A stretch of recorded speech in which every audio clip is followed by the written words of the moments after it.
What's up guys, pupunta tayo sa bukid para manghuli ng ibon. Pero bago tayo manghuli, gawa muna tayo ng panghuli natin guys. Gamit nito.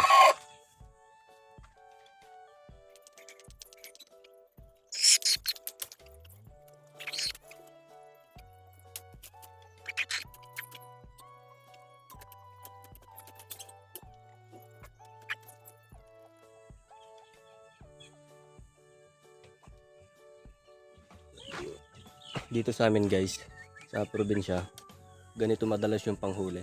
Alam ko marami na sa inyong nakakalam nito guys, pero yun, ito yung gagamitin ko guys para manghuli sa ibon. Mga tikling, pugo, yun yung mga madalas nakukuha nito guys. Pwede rin sa manok pag bunta yung manok, pero sana walang makuha na manok para walang issue. So yun guys, ito lang yung mga kailangan natin para makahuli. Ayan. Saka ito. Saka kailangan meron siyang tali. Kahit anong tali basta matibay. Yung alam nyong hindi mababali or mapuputol pag ililipad ng ibon. So punta na tayo dun guys. Yan guys, pag pupunta kayo sa mga ganyan na sa bukid, siguraduhin nyo na walang makakakita sa inyo para walang makakakuha kung may nahuli kayo or wala. So yun guys, nandito na tayo. Dito lang pala tayo huhuli. Sana may mahuli.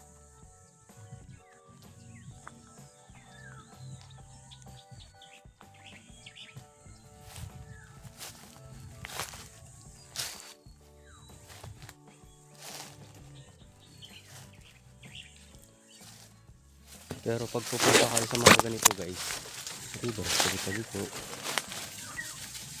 River, pagi-pagi po. Kailangan nyo tignan nyo sa mga gilid-gilid, baka mamaya may ahas naman.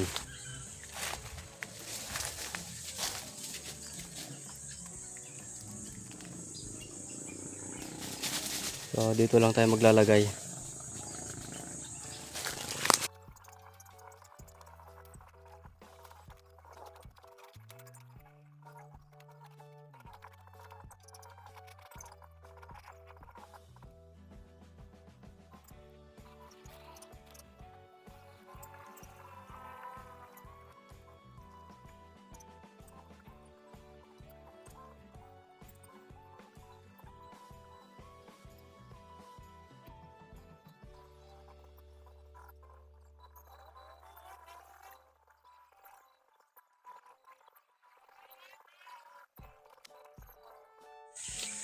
So ito na guys, tapos na, nakabit ko na siya. Ito yung itsura niya. Ayan, so dyan yan dadaan yung mga ibon. Pero di ko lang alam guys kung may makukuha to kasi napakatigas ng lupa. Hindi ko makuha yung tamang proseso.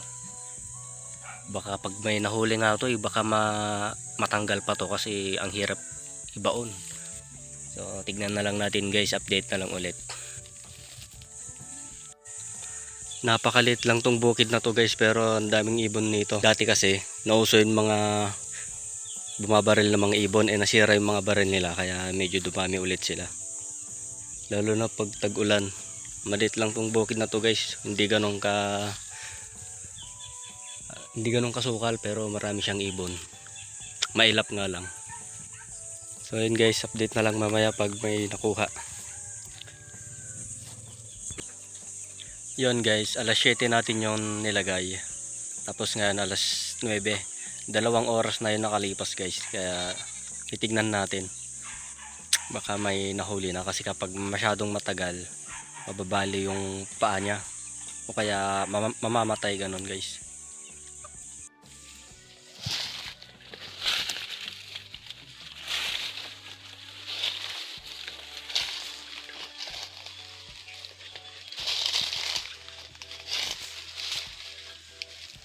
So guys, may nakuha siya guys, ayun no.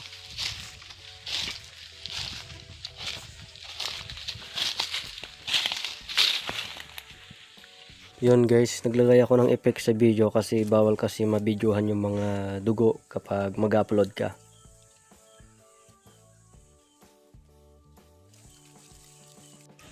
So yan guys, meron siyang nakuha, pugo. Pero grabe, medyo nabali lang yung paa niya sa lakas ng pagkakahuli. Nabali yung paa niya guys. So kung pinatagal ko pa to guys, baka makakawala siya, pero wala na siyang paa.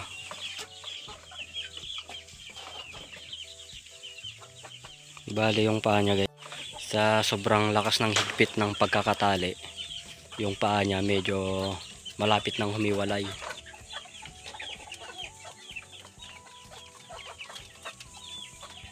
So guys, di ko muna siya nilagay yung panghuli ko doon kasi iuwi ko muna siya, tapos ilalagay ko ulit, baka may makuha pa. So guys, ito na yung nahuli natin na pugo. Nahuli doon sa silo, kasi tawag namin doon guys, yung nilagay ko, silo. Dito sa amin mga Ilocano. Iwan ko ano to sa Tagalog nun guys. Ito na yung pugo, niluto ko na siya kasi kanina doon nakuha ko siya guys. Pagbalik ko doon, kasi nilagay ko ulit, pagbalik ko dito, mahina na siya guys, kaya niluto ko na siya. Tignan ko ulit yun mamaya, baka may makuha ulit. Tikman natin siya guys. Inadobo ko siya, syempre nito. Gusto ko sa suka.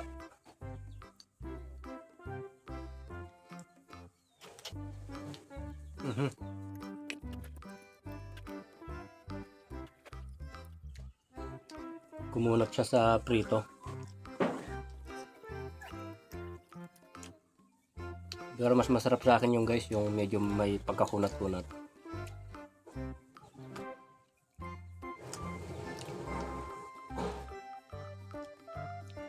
Parang okay siya sa pulutan.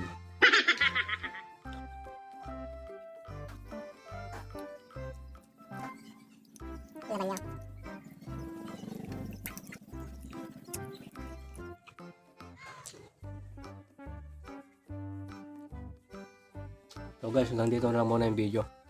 Kain lang ako. Those doors, I'm a fool for your love.